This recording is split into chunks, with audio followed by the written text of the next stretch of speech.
حضرت ابو ہریرہ سے کہنے لگے نبی کریم علیہ السلام کی خدمت میں عرض کرنا کہ میں خود آؤں گا۔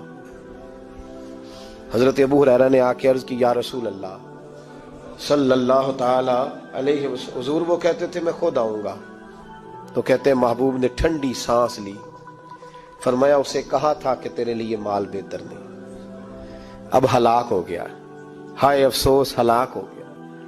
ان کو بھی تھوڑی دیر کے بعد احساس ہوا کہ یہ میں نے کیا کیا، نبی پاک کو ہی کہہ دیا نہیں ہے، حضور کو کہہ دیا بعد میں آؤں گا۔ اب دوڑے آئے، عرض کی حضور میں سارا کچھ لے کے آیا ہوں، قبول کر لیں۔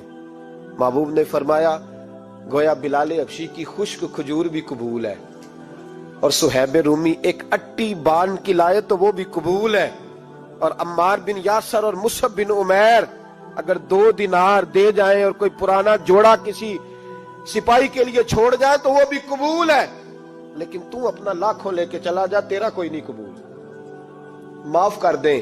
فرمایا جا معاف کیا، پر پیسے لے کے نہ آنا۔ اگلے سال پھر آئے، بندے ہوئے ہاتھ ہے، محبوبہ میں دولت کا کیا کروں گا، آگ لگانی ہے، قبول کر لیں۔ فرمایا تو لے جا، تیرا نہیں قبول، گرا جو ان کی نگاہ سے وہ سنبھل نہیں سکتا۔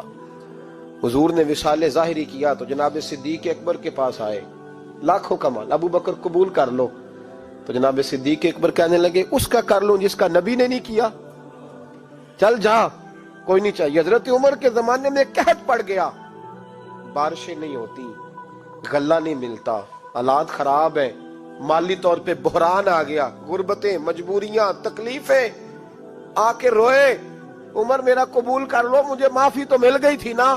فرمایا معافی اپنی جگہ پہ، پر جس کا مصطفیٰ نے قبول نہیں کیا۔ بہت سارے لوگوں کو پتہ ہی نہیں کہ ان کا قبول ہی نہیں ہوا، اور وہ الجھے ہوئے، انہیں خبر ہی نہیں کہ اصل بات کیا ہے۔ فرمایا جس کا مصطفیٰ کریم نے قبول نہیں کیا، اب ہیرے اور جواہرات بھی لے کے آئے تو بھوکے مریں گے، پر اس کا قبول، اس بات پہ راضی رہو اس حال میں اللہ نے رکھا ہوا ہے، اس حال میں راضی رہو۔ یہ جو مصیبت ہے نا دیکھنی کہ وہ بھی میرے پاس، تمہیں کیا پتا، کبھی پوچھ تو صحیح اس سے وہ کس مصیبت کا شکار ہے، جو مالی طور پہ بڑا امیر ہے، تو اس کی طرف دیکھ کے اپنا دل برا کرتا ہے۔ بس جس حال میں رب نے رکھا ہے اس حال میں رہ۔ حضرت عثمان غنی کے زمانے میں تو وہ وصال کر گئے، لیکن بھائی تو جس حال میں تیرا رب تجھے رکھتا ہے اس حال میں رہ، تیری مالی پریشانیاں ختم ہو جائیں گی۔ امام شافعی فرماتے ہیں جن گھروں میں لوگ فجر کی نماز کے وقت سوئے ہوتے ہیں ان گھروں میں رزق نہیں آتا۔ آپ فرماتے ہیں فجر کا وقت اللہ کے دینے کا وقت ہے، اس وقت اللہ بانٹتا ہے۔ حضور صلی اللہ علیہ وسلم کا فرمان ہے نا حدیث میں کہ تہجد کے وقت اللہ پہلے آسمان پہ نزول اجلال فرماتا ہے جو اس کی شان کے لائق ہے تہجد کے وقت، اور وہ کہتا ہے مانگو میں تمہیں عطا کروں گا۔ لینے کی باری آئے تو بندہ سمیٹ سماٹ کے اندر گھس جائے۔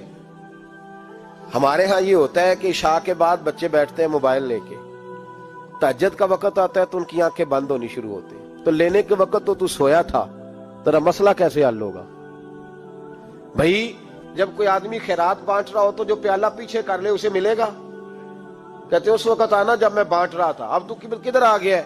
مثال دے رہا ہوں۔ تو فجر کا وقت مانگنے کا ہے، تو ساری رات تو گزر گئی گیمیں کھیلتے، ٹی وی دیکھتے، اور جو لینے کا وقت تھا تو سو گیا، تو کیسے آئے گا تیرے پاس؟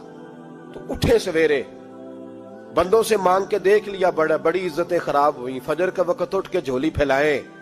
میرے رسول پاک علیہ السلام فرماتے ہیں، رب فرماتا ہے جب بندے میرے آگے جھولی پھیلاتے ہیں مجھے شرم آتی ہے، کیسے خالی واپس کر دو؟ تو اس کے سامنے جھولی پھیلائیں سویرے اٹھ کے، رزق میں برکت ہوگی۔ اور پھر ایک اور بات، 5ویں بات، رزق میں تنگی اس وقت ہوتی ہے جب ہم مال غلط جگہ پہ خرچ کرتے ہیں۔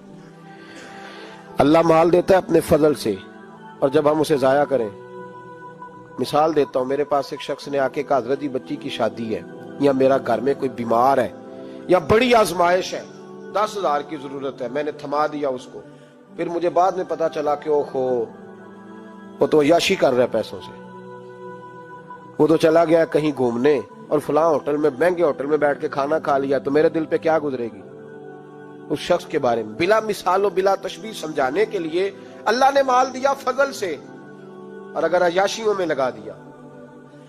صوفیاء فرماتے ہیں کہ اگر ایک دھیلا تو حرام جگہ پہ خرچ کرے نا، ایک دھیلا، تو 1,00,000 دینار کی برکت تیرے گھر سے اٹھ جاتی ہے، ایک دھیلا حرام جگہ پہ۔ قرآن مجید کی آیت پڑھتا ہوں، رب فرماتا ہے وَمَنْ أَعْرَضَ عَنْ ذِكْرِي فَإِنَّ لَهُ مَعِيشَةً ضَنْكًا، بڑی سخت آیت ہے۔ وَمَنْ أَعْرَضَ عَنْ ذِكْرِي، فرمایا جب تم میرے تذکرے سے، میرے ذکر سے منہ پھیر لیتا ہے، فَإِنَّ لَهُ مَعِيشَةً ضَنْكًا، تو میں تیری معیشت کو، تیرے رزق کو تنگ کر دیتا ہوں، پھر تیری زندگانی تنگ ہوتی، اور جس کی زندگی اللہ تنگ کرے اس کی کوئی کھول سکتا ہے؟ کہتے ہیں بڑی جگہوں پہ گیا ہوں، بڑی پھوکے مروائی، بڑے دم کرائے، حالات صحیح نہیں ہوتے، تو مسجد آ کے توبہ کر۔ وہ کہہ رہا فَإِنَّ لَهُ مَعِيشَةً ضَنْكًا، اعلان ہے قرآن پاک کا کہ جب تو میرے ذکر سے منہ پھیرے گا، روٹی میری کھائے اور پیسے لے کے عیاشی کرے، مسجد آئی نہ۔ حکم تو یہ ہے کہ جتنی جتنی نعمت بڑھتی جائے سجدے بڑھنے چاہیے، لیکن ہم لوگ سجدے کم کرتے جاتے ہیں، فرض نماز بھی نہیں پڑھتے، پھر رزق تنگ ہوتا ہے، پھر اللہ کے عدل کا نظام چلتا ہے، پھر خرابی ہوتی۔ اس لیے یاد رکھیں قرآن مجید نے حکم دے دیا کہ اگر چاہتے ہو کہ رزق میں برکت ہو تو پھر رزق دینے والے کے آگے جھک جاؤ، پھر رزق دینے والے کے آگے جھکو۔ تو مالی پریشانی کا بہت بڑا سبب یہ ہے کہ ہم مسجد کی طرف نہیں آتے، دین کی طرف نہیں آتے، پیسہ ناجائز جگہ پہ خرچ